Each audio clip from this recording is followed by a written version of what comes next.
about digestion, and then we can see where it goes from there. I'll cover anything you're interested in, but digestion is really of primary importance. So many people pay attention to their health in so many ways and assume that whatever you eat or whatever supplements you take are going to get to the cells in your body, and the older we get, the less true that is, because our digestive system gets progressively weaker. It's just the way our bodies are programmed. Produce less and less hydrochloric acid, for example, as we get older.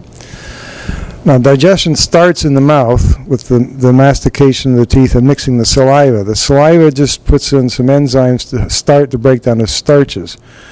But the heavy digestion begins in the stomach, and hydrochloric acid is really important to the process.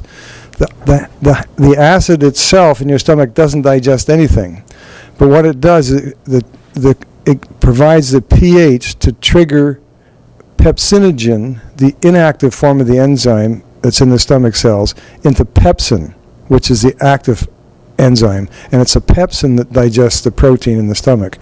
But the acid pH is really important to trigger that process.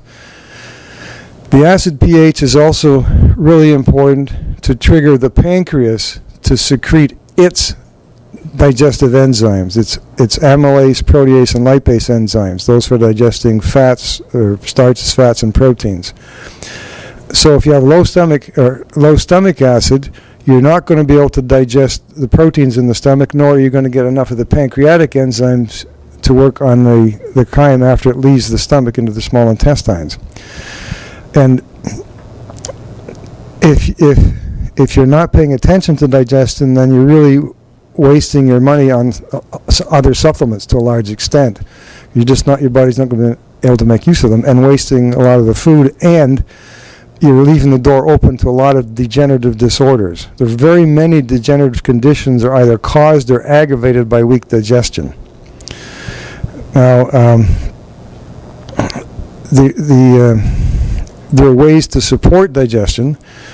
One is the formula that's known as Digest. I created that in 1985. It was probably the first one I formulated, and I kind of had beginner's luck with it because it's been on the market for over 20 years, and people who've used, practitioners particularly, who've used other enzymes say that this one works the best for their clients. And